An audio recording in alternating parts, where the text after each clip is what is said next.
Bonjour, je m'appelle Mucho Balinda et je suis originaire du Nord Kivu, à l'est de la République démocratique du Congo.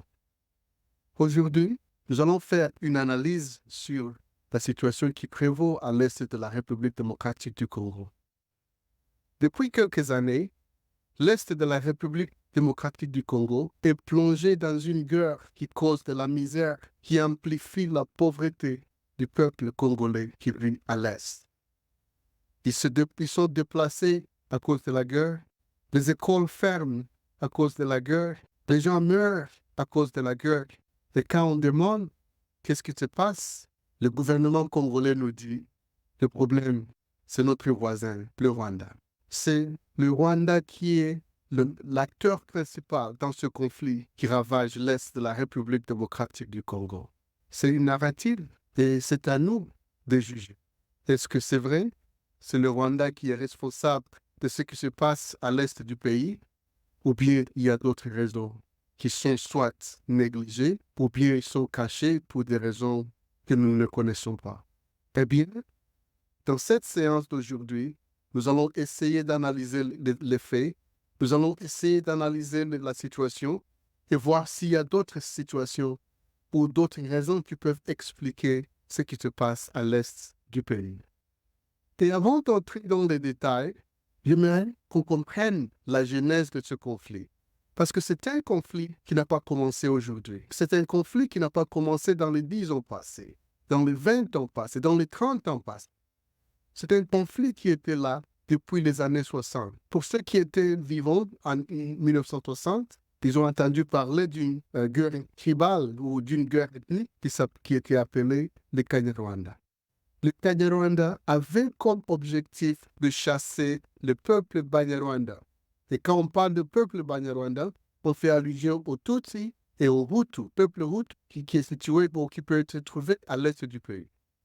Alors, il y a des questions à se poser.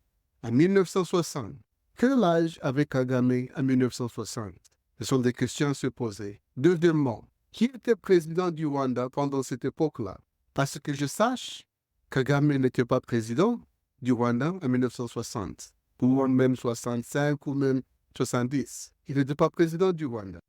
Deuxièmement, selon ce que je vois, je ne pense pas que Kagame était adulte en 1960. Il était encore un jeune homme s'il était vivant. Et donc, il n'était pas actif dans la politique, au point où il pouvait avoir une influence sur la politique du Congo. So, à ce point-là, nous allons éliminer l'élément de Kagame. Donc, il n'est pas responsable de ce qui s'est passé à l'est du Congo en 1960. Now, nous allons sauter un peu dans les années 70, à 1990. Parce que dans les 70, Mobutu a pu calmer la situation et a laissé à tout le monde de vivre en paix. Et la situation s'est calmée, il n'y avait pas de conflit ethnique au Congo, à l'est du pays. Ce n'est qu'en 1990, dans les années 90, quand il a perdu contrôle à cause de la démocratisation, c'est à ce moment-là qu'on a commencé à avoir des conflits tribaux ici et là. Et bien sûr, les tribus, la guerre tribale, la tension a explosé. Et nous avons eu des guerres au Nord Kivu, à Massissi principalement. Il y a eu beaucoup de morts. Vous pouvez demander au général Mundos, demander au général Mayanga. Mundos faisait partie du groupe qui voulait chasser le Banyarwanda. Et le général Mayanga, il faisait partie du groupe qui résistait à ce mouvement. Vous pouvez le demander. Ils font tous partie de l'armée congolaise. Ils font partie de la même armée, mais le problème qui les opposait n'a pas encore été résolu. Cela veut dire que n'importe quand, la situation peut exploser encore. Et là, on va chercher quelqu'un d'autre à blâmer. Est-ce que ça sera le Rwanda ou le Burundi ou quelqu'un d'autre? On ne sait pas. Mais ce sont des éléments qu'on doit considérer. Pourquoi en 1960, dans les années 60, il y avait ce problème? Et quelle a été la solution qu'on a donnée à ce problème? Dans les années 90, qu'avons-nous fait pour résoudre ce problème? Rien n'a été fait pour résoudre ce problème. Les Banyarwanda ont toujours été Banyarwanda.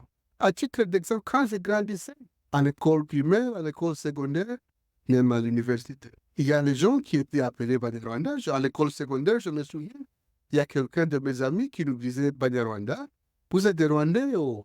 Un jour vous allez rentrer chez vous. Mes collègues de classe. Je ne crois pas qu'il le disait avec mauvaise intention, mais quand même, pour un enfant ou un jeune homme qui écoute ça, pour lui dire que tu n'es pas d'ici, tu es étranger, alors que pour lui, il est dans son pays, ça c'est traumatique. Ça va créer des problèmes. Mais aujourd'hui, quand on demande qu'est-ce qu'il y a comme problème, c'est le Rwanda.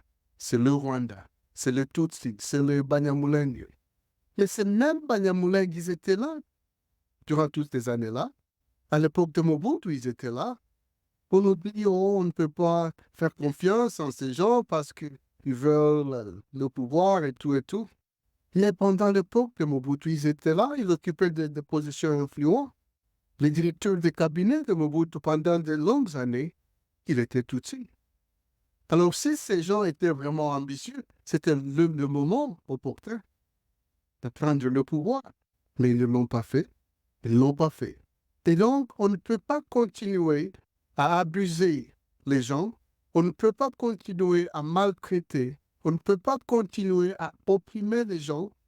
Et quand ils se lèvent pour revendiquer leurs droits, pour chercher quelqu'un d'autre, un bouc émissaire, quelqu'un qui va prendre le péché de la nation. Ça, c'est une bavure. On ne peut pas continuer comme ça. Et donc, au lieu de pointer du doigt, au lieu de dire que c'est notre voisin, c'est le Rwandais, c'est qui? Nous devons nous voir dans le miroir. Nous devons voir dans le miroir et dire, là, ça ne va pas. Là, ça ne va pas. Et après ça, on doit chercher des solutions. On ne peut pas négliger, on ne peut pas ignorer des situations. Et alors, quand ça explose, on dit oh non, on doit pointer du doigt. Ça, c'est irresponsable. C'est vraiment irresponsable. Nous devons faire mieux que ça. Alors, quelqu'un peut argumenter, peut dire, dans les années 96, 96, il y a Kabila qui est venu, il a pris le pouvoir, il a chassé Mobutu du pouvoir, mais il était aidé par le Rwanda, oui, c'est vrai. Et l'armée rwandaise, elle a aidé M. Kabila et les autres qui travaillent avec pour prendre le pouvoir, pour chasser Mobutu. Et ceux qui s'en est suivis, ils sont témoins. Nous connaissons ce qui s'est passé. Et donc, le Rwanda a intervenu parce qu'il avait des intérêts pour le Congo. Et si le Rwanda intervient encore aujourd'hui, c'est parce qu'il a des intérêts pour le Congo. Mais quand la guerre de 96 a commencé, quel était le prétexte? Le Banyamulenge, les Tutsis, le peuple Banyarwanda, qui était opprimé, qui était maltraité, ce sont eux qui ont ouvert la porte pour que Kabila puisse venir et mener sa guerre. Donc, il y avait un vide quelque part qu'on n'avait pas comblé. Et donc, ceux qui voulaient attaquer la République du Zaïre, ils ont utilisé ce vide. Et c'est comme ça qu'ils ont mené leur guerre jusqu'à chasser Mobutu. La guerre du la guerre de M23, la guerre de CNDP, toutes les guerres qui en ont suivi, elles ont commencé ayant comme prétexte le problème de Banyarwanda qui n'est pas résolu. Et donc, ça c'est un point chaud auquel on devait prêter attention. Nous devons chercher comment résoudre ce problème une fois pour toutes. On peut espérer à une paix durable au Congo. Mais au lieu de faire ça, on continue à stigmatiser ce peuple. On continue à traiter ce peuple comme des envahisseurs, alors qu'ils sont chez eux.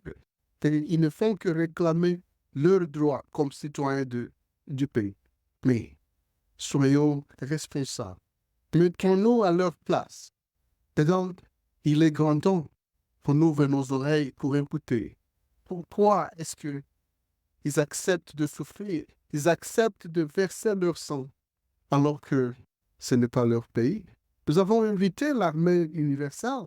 Nous avons invité la MONUC ou la MONUSCO. Ils étaient là pendant de très longues années, mais ils n'ont pas pu résoudre nos problèmes. Après ça, il y avait des Angolais, il y avait des Zimbabwéens, c'est presque tout. Le monde entier était au Congo. Et toutes ces armées n'ont pas été en mesure de résoudre nos problèmes parce que il n'y a que nous, il n'y a que les Congolais qui peuvent résoudre leurs problèmes. Maintenant, nous avons la SADC, nous avons le Burundi, nous avons la Tanzanie, nous avons... Et avant ça, il y avait la communauté est-africaine, ils étaient ici. Mais tout le monde n'a pas été à mesure de résoudre le conflit qui prévaut à l'est du pays. Pourquoi? Ce n'est pas leur problème. Ce n'est pas leur... Leurs enfants ne veulent pas verser leur sang pour une cause qui n'est pas la leur. Alors, jusque quand? Ou bien, qui est-ce qu'allons-nous appeler? Nous pouvons appeler les Chinois, nous pouvons appeler les Russes, nous pouvons appeler les Américains. Même avec leur technologie, ils ne seront pas à mesure de résoudre nos problèmes. Ils peuvent tuer les gens avec ces armes, mais le problème est dans le cœur. Et on ne va pas le résoudre avec les armes, on va le résoudre avec la parole. Nous devons nous asseoir, nous devons nous mettre autour d'une table et discuter. Et comme ça, chercher une issue, chercher une solution durable à nos problèmes. Et quand on le fait, on va résoudre nos problèmes une fois pour toutes. Mais le problème qu'il y a aujourd'hui, c'est que aujourd'hui et même dans les années passées, dans les 90 et dans 60, c'était les forces extrémistes qui ont causé tous ces problèmes. Des gens qui ne voulaient pas cohabiter, des gens qui ne voulaient pas travailler avec les Banyarwanda. Ils voulaient s'en débarrasser. Et aujourd'hui, c'est la même situation.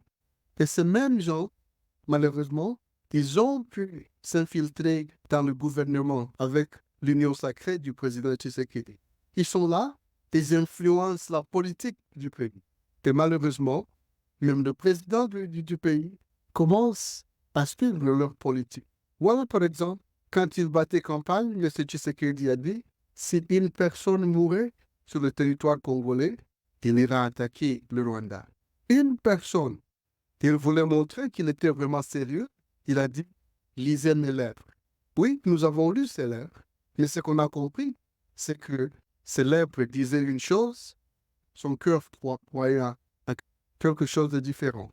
Et c'est pourquoi il a dit qu'il allait attaquer le Rwanda, mais son cœur ne croyait pas en ça. Et ça, c'est un problème. Alors je me demande pourquoi tenir des propos pareils si on ne croit pas, si on n'est pas sûr qu'on va suivre avec les actions, qu'on va accompagner la parole avec les actions. Pourquoi tenir des discours pareils? Est-ce que c'est parce qu'on considère le peuple comme des idiots, des gens qui ne comprennent pas ce qui se passe, et ils vont accepter n'importe quoi? Là, c'est vraiment une question que je me pose. Pourquoi tenir des discours vides, juste pour inciter le peuple à la haine ou à la violence ou je ne sais quoi? Et il n'est pas le seul à faire ça. Il y a son nouveau ministre de Justice qui a déclaré qu'avant sa mort, c'est lui qui va tuer Kagame. Ah oui? Mais comment va-t-il le faire?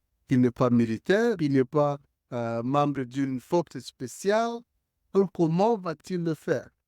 Et donc, ce sont des discours incitants, des discours qui incitent à la haine contre le Rwanda, la haine contre les dirigeants du Rwanda, la haine contre le peuple qui est concerné dans ce conflit, les Batutsi, les Bahutu et tout et tout.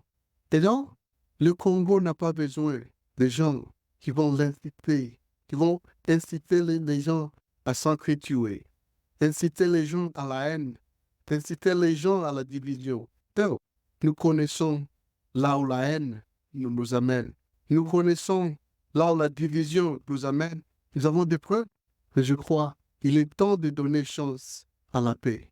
Et la paix ne vient que quand les gens dialoguent, que quand les gens se mettent autour d'une table pour discuter de leurs problèmes et de chercher des solutions durables. On dit souvent que celui qui prépare qui veut la paix, il prépare la guerre. Moi, je ne crois pas en ça. Et je crois, ma proposition est différente. Si on veut une paix durable, on ne doit pas préparer la guerre, mais plutôt, on doit préparer son oreille et ouvrir sa bouche. Oreille pour écouter ce que les autres disent. La bouche pour exprimer les idées, les vœux, les désirs. Et puis, ensemble, chercher comment on peut trouver le point commun qui peut aider à aller de l'avant. La guerre ne fait que briser les cœurs. La guerre ne fait que tuer les gens. Même si on gagnait militairement, les cœurs, ils sont brisés. Il y a un problème qui reste profondément dans les cœurs. Et donc, nous devons prendre une nouvelle perspective. Nous devons adopter une nouvelle perspective. Et c'est celle d'écouter et de parler. On ne va pas résoudre nos problèmes par les armes. Nous allons résoudre nos problèmes autour d'une table, en discutant. Nous regardons dans les yeux et en nous disant la vérité. Toi, tu as fait ça, toi, tu as fait ça. Alors, qu'est-ce qu'on peut faire pour aller de l'avant? C'est comme ça qu'on va résoudre le problème. Il n'y a pas d'autres moyens. Et donc, mes chers frères, nous pouvons continuer avec cette guerre, continuer à tuer nos frères, continuer à imposer la misère, la pauvreté à nos compatriotes, ou bien nous pouvons choisir la paix. Nous pouvons choisir la paix et nous pouvons commencer aujourd'hui. Je vais vous faire un défi. Si vous ne comprenez pas ce qui se passe à l'Est, appelez les gens de l'Est, appelez Justin Bitacuira, appelez Moïse Nyarugabo, demandez-leur qu'ils vous disent leur réalité. Appelez Moïse Ndandi, appelez-moi ou quelqu'un d'autre du Nord Kivu, que nous vous disions notre réalité. Alors, après avoir écouté les deux côtés, et vous n'êtes pas satisfait, cherchez des observateurs indépendants qui iront sur terrain pour faire des enquêtes, pour vérifier ce qui a été dit par les deux côtés. S'il y a des choses qui ne sont pas vraies, alors on va chercher des solutions. Mais si ce qui a été dit est vrai, on va aussi chercher des solutions. Ça, c'est une façon de résoudre nos problèmes. On ne peut pas écouter une seule perspective. On doit être ouvert, on doit être prêt à recevoir différentes perspectives. C'est comme ça qu'on peut balancer, qu'on peut savoir ce qui est vrai et ce qui ne l'est pas, et comme ça choisir la voie à suivre. Mais sinon, ce qui se passe aujourd'hui, on ouvre les oreilles aux extrémistes qui ne veulent que le désordre, qui ne veulent que le chaos. Et je vais vous dire une chose. Ces mêmes extrémistes qui sont pour la guerre, aujourd'hui, si le gouvernement revenait à la raison et dit, nous allons dialoguer avec nos frères, ils seront les premiers à se rebeller contre le gouvernement pour avoir cherché à dialoguer avec les gens qui sont dans la rébellion actuellement. Ils seront les premiers à le faire. Ça, c'est sûr. Les mêmes gens qui sont unis contre les Tutsis, contre les Banyamulenge, ce sont eux qui vont se rebeller, qui vont se révolter contre le gouvernement pour avoir décidé de dialoguer. Alors, nous devons comprendre ce qui se passe, nous devons comprendre la réalité, et nous ne sommes pas en train de diaboliser qui que ce soit, mais nous devons aussi nous dire la vérité. Alors, si ces gens veulent la paix, ils vont joindre la table, on va discuter et on va chercher des solutions. Et s'ils ne veulent pas la paix, on va aussi chercher des solutions. Mais quand même, montrons la bonne foi qu'on veut résoudre le problème. Et dialoguer n'est pas un signe de faiblesse. Ce n'est pas un signe de faiblesse. Au contraire, c'est un signe de force. Parce qu'on veut comprendre ce qui se passe, ce qui anime l'autre partie. Et quand ils ont leur motivation, on peut chercher comment accommoder leurs requêtes, leurs demandes. Mais quand on ne comprend pas, on ne fait que soupçonner. On ne fait que se repose sur des idées qui ne sont pas vérifiées. On se dit, oh, ces gens, ils pensent ça. Ces gens, ils ont ceci comme plan. Mais ça, ce n'est pas la réalité. Et ce n'est pas la vérité. La vérité, nous allons l'obtenir en se mettant autour d'une table, en discutant. Et c'est comme ça qu'on va arriver comprendre mutuellement. C'est comme ça qu'on va arriver à se comprendre mutuellement et qu'on va résoudre nos problèmes. Nous pouvons le faire. Et vous, mes frères, qui êtes à l'ouest, qui êtes au centre du Congo, dites au gouvernement, dites à l'administration Tshisekedi de promouvoir le dialogue, pour que nous puissions mettre fin à cette guerre qui ravage l'est du pays. La guerre qui nous fait perdre, qui nous fait gaspiller nos ressources, les ressources qu'on pouvait utiliser pour résoudre les problèmes de la population. Nous pouvons le faire. Dites au président, dites à l'Assemblée nationale que nous devons chercher des solutions. Nous devons résoudre nos problèmes en commençant par le dialogue. Merci.